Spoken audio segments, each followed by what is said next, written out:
Hey guys, how you doing out there? This is Mike.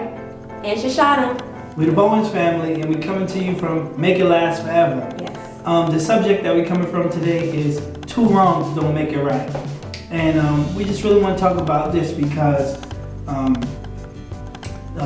been speaking to a few people, and they've been bringing this up to me, how their spouse did this to them, and blah blah blah. And it's like, you know what?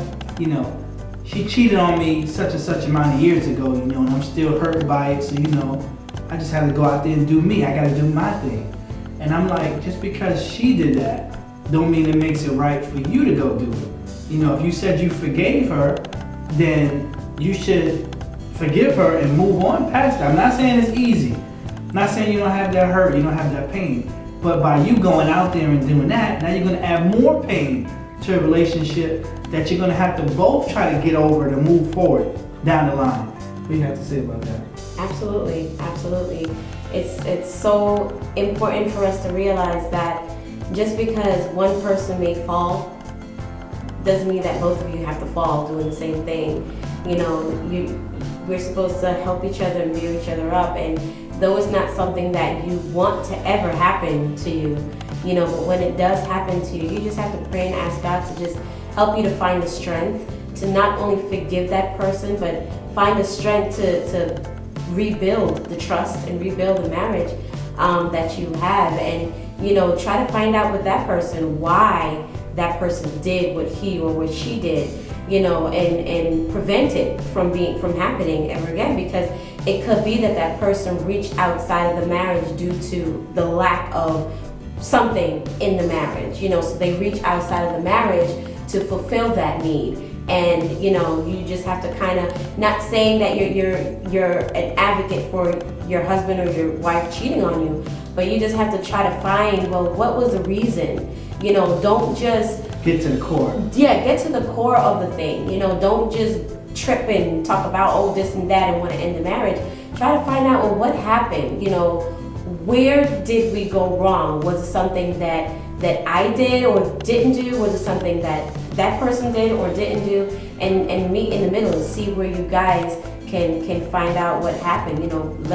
There has to be some type of dialogue. Yeah, I agree, because if you don't communicate about it and be honest, take the mask off. Yeah. Because sometimes when people talk, they don't say 100% what's on their mind. Mm-hmm. Like you say, "Are you okay, honey?" "Yeah, I'm okay," but inside you're raving.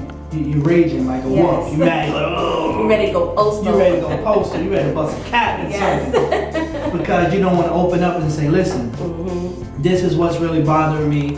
I feel this way about this," or "I'm not feeling satisfied in the bedroom," or "I have a lack of self-control, and I need help with that. Yeah. And I didn't know how to tell you because I didn't want you to judge me." Right. Whatever. When you're married, you become one in the spiritual realm. But you also got to become one mentally, Yes. one mind, Yes. one voice, one mission. And the only way to do that is to be naked in front of each other.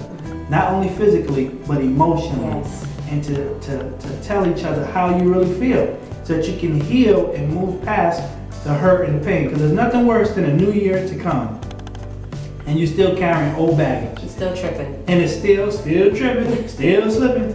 But it builds up. It goes from one year to the next until you feel like you can't carry that load anymore, that burden anymore. But Jesus said, He said, "Cast all your cares upon me, for I care for you, and my yoke is easy and my burden is light."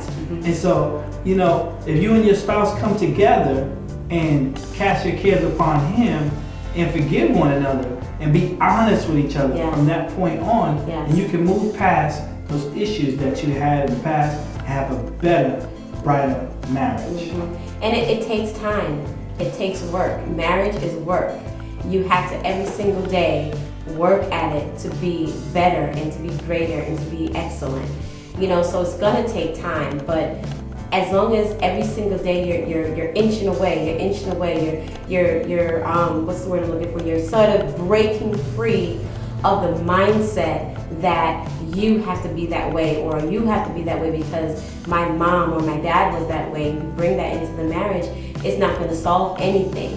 You have to retrain your mind and come together and see, okay, well, how are we going to do this thing? How are we going to make our marriage the way that God wants our marriage to be? You know, what's the effort, the work that we're going to have to put in? And just know that you're going to put in some work, but if you want a great marriage, you're going to have to put into it, you know, what you want out of it. So, That's right. yeah. And so, if you like, we'll continue this topic. Yes. Just give us a thumbs up, subscribe to the channel, let us know that you like this. If you want a part 2 of this message, let us know. Yes. And we definitely do it. Until next time, guys, be blessed.